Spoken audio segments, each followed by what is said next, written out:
여러분 반갑습니다. 여러분의 멘탈 전도사 천마스입니다. 벌써 아침이 밝아왔네요. 한번 또 시작해 보도록 하겠습니다.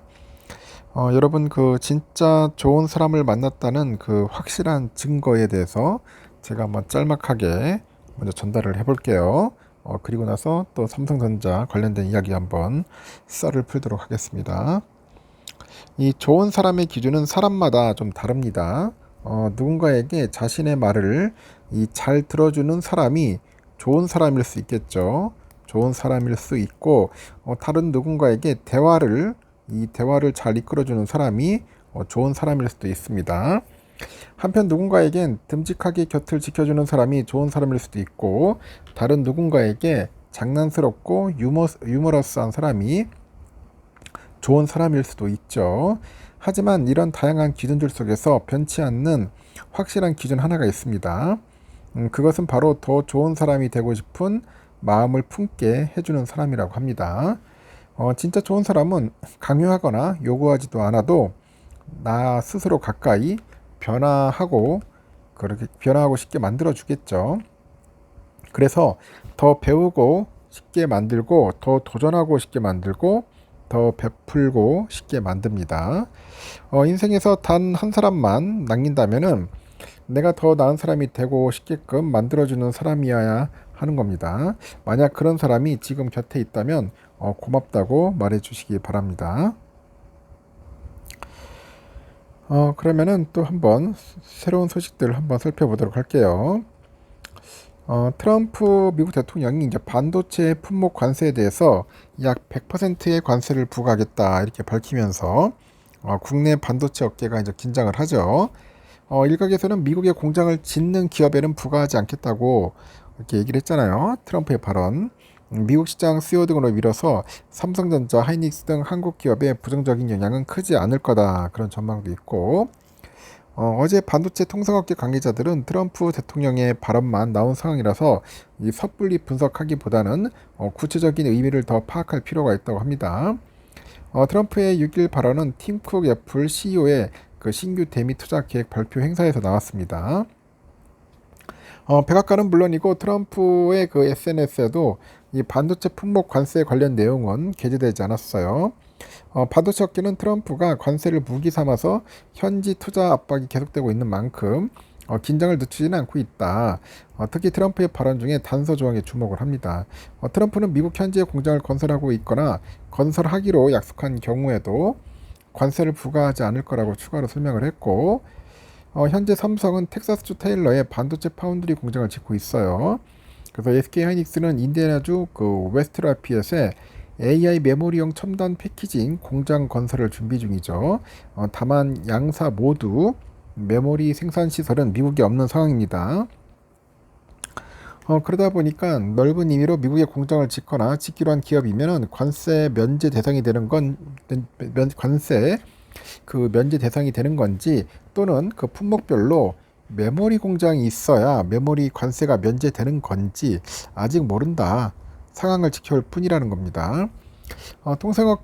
통상업계에서는 그 지난달 한미 관세 협상에서 이 트럼프가 반도체 의약품 품목 관세를 부과할 때 한국이 다른 국가보다 불리하지 않은 관세율을 적용할 것이라고 약속한 만큼 그 영향은 크지 않을 거라고 보는 거죠. 특히 최근에 미국 기업들의 반도체 수요가 급증하는 상황이라서 이 100% 수준의 관세를 부과하기는 쉽지 않아요.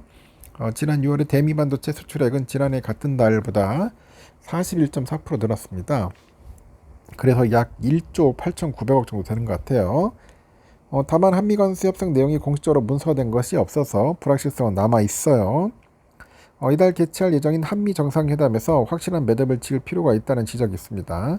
한 통상 전문가는 펀드 투자 금액 재원과 이 시장 개방 정도에 대해서 백악관하고 우리 정부의 말이 계속 다르다. 정상회담 이후로 서로 다른 말을 하지 않도록 마무리를 잘 해야 할 것이다 하죠. 한편 통상 당국은 이날 한미 관세 그 관련해 가지고 협상 타결에 따른 후속 대책을 구체화하고 중장기 통상 전략 방향을 설정하기 위해서 결국은 통상정책자문위원회를 이제 개최를 한 거죠. 그 회의를 주재한 여한구 산업통상부 본부장은 지난주 한미 관세 협상 타결이라는 큰 선을 넘었지만 여전히 안심할 수 없는 상황이랍니다. 그래서 시장과 기술을 무기로 해가지고 이 자국 우선주의 확산이라는 뉴 노멀이 상시화되고 있는데 이에 대비해서 통상 그런 전략을 정비해 나가겠다고 밝히네요.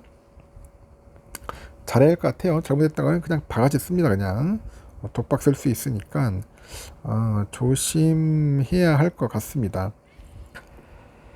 그리고 어제 여러분들 아시다시피 삼성전자가 그 애플의 아이폰용 차세대 칩을 이제 납품한다고 하는데 지난달 22조 원대 그 테슬라 AI 칩 그 위탁 생산 계약에 이어서 애플로부터 대형 수주가 그동안의 부진을 거듭해온 삼성전자 시스템 LSI하고 이 파운드리 사업부의 실적 반등으로 이어질지 주목을 받아요.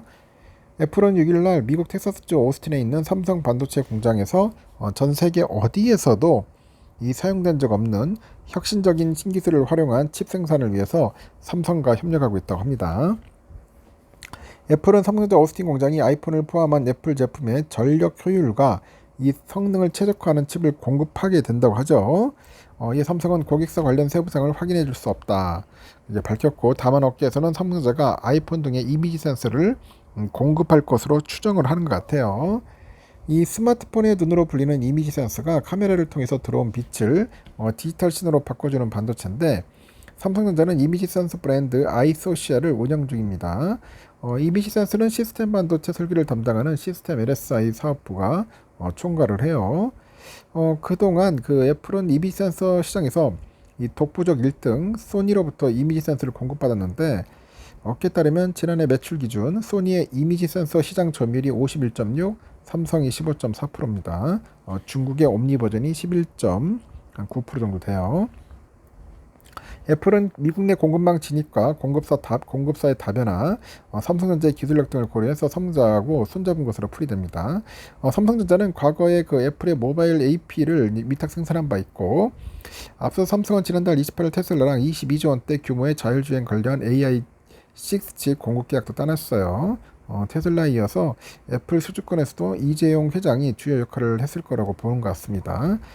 이 회장은 지난달 중승 글로벌 재계 거물들의 사교 모임이죠.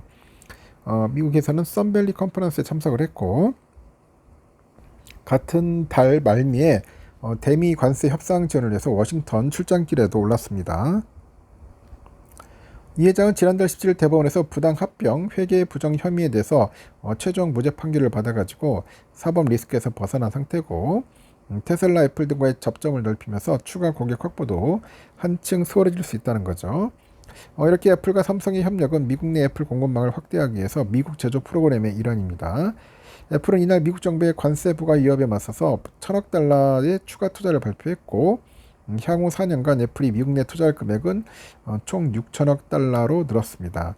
이렇게 아이폰과 애플워치 커버 글라스를 전량 미국에서 생산하는 등 미국산 부품 탑재가 확대될 것 같네요. 미국산 아이폰을 원하는 트럼프의 그 바람과 달리 아이폰은 여전히 해외에서 조립이 된다는 거, 그 점 참고하시기 바랍니다. 일단 여기까지 하겠습니다, 여러분. 또 새로운 소식 있으면 전달드리도록 할게요. 좋은 하루 보내십시오.